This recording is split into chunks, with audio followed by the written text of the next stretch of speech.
next question will begin with Joel. There's a proposal to build a bridge across Utah Lake by a private group. Do you support this effort? If so, how can you guarantee that the taxpayers won't foot the bill should the group fold? Great question. The Utah County Commissioners really have limited power and input on this issue. I think it's a good question and we should talk about it, but it's really Governor Herbert and his administrative staff that's going to decide this. It would be nicer if Utah County, frankly, had more control over the lake, but the state of Utah has that control. So we don't get to decide that issue. Once again, I said before, if the private sector can come and solve one of our transportation problems, let's make it happen. Yes, we need to mitigate the negative impacts, and I'll talk about those negative impacts, but let's welcome the private sector. Let's make it happen. I'm all for it. A couple of the impacts that I'm particularly concerned about is that the state of Utah would get the money from leasing the land, because the state of Utah owns the mud under Utah Lake. They would take that money every year, it could be several $million, and put it into the general fund of Utah. And that really just frankly makes me mad that we're solving our problems through the private sector in Utah County, and the state of Utah is going to take that money and keep it.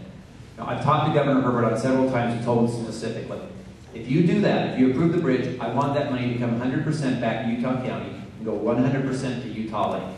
I want to use that money to, improve Utah Lake. I'd love to get a bicycle trail around portions of Utah Lake. I'd love to get a couple of parks and beaches down there. We need to get our population down there to Utah Lake. If they could see it, they could experience, I think the people would be a lot more excited about it. Another great idea is a small educational unit that goes into all of our schools where the kids actually learn about Utah Lake. They learn about the ecology, they learn about the history of Utah Lake, and then it's finished by a field trip. I mean, it's cool to learn about Africa or the Amazon rainforest. There's a wonderful ecology, living right down here in Utah County. We've got to do that. So, basically what I want to say is two things on the bridge. I want to make sure that money comes to Utah County. And second, I do think there should be a bond when the bridge is being built. I am concerned it's $300 million.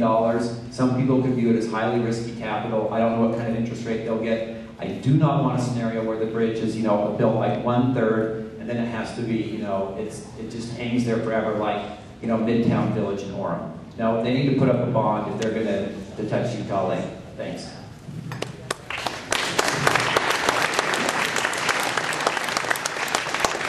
It's more than 300 million, by the way. It'll probably be 500 to 600 million. And there was never, ever, and will not ever be on my watch at least, any consideration that the taxpayer is going to pay for that bridge. Now, we've already said there's going to be 500,000 to 1 million people on the west and south side of that lake, so we need a way to get across the lake. I am not for the bridge that is proposed right now. The reason is that that's a developer who is trying to build that bridge, and he's going to get a lot of money on it, and I appreciate that. I appreciate his entrepreneurial spirit, but we've not done an EIS, an environmental impact statement. We haven't done that. We haven't done adequate traffic statements or studies. We haven't done a lot of stuff. We need the lake to tell us what should happen. We're going to have to get across that lake. I saw Larry Ellertson come in. He's the commissioner who sits on the Lake Commission. It's been going about 2 years now. Wonderful group that is made up of state, local, private people that are studying that lake. They're getting rid of the carp and they're doing all kinds of good things.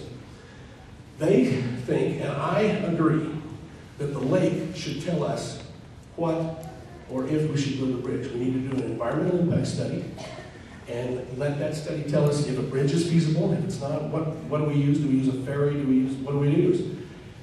Where it should be built, and what kind of structure it should be, a span bridge or what else.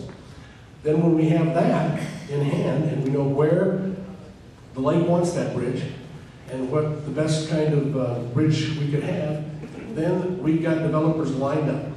We've got at least 3 on the west side of the lake that will pay for that bridge. They own land over there. They're going to make a lot of money on that land. And they're willing to build a bridge to get people across it to their land.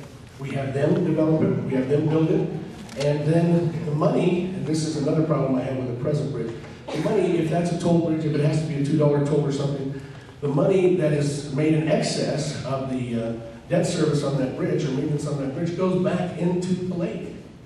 We use that bridge to help clean up our lake. And I think the environmentalists would I'm not going to say buy off, but they would be more amenable to that than just a toll bridge that goes into some private pocket. We need something. We needed something for years on that lake. That entire lake is an issue. And I commend the Lake Commission for what they're doing. I commend us all for looking at it, but we need the lake to tell us where that bridge should be and where it should be. Thank you.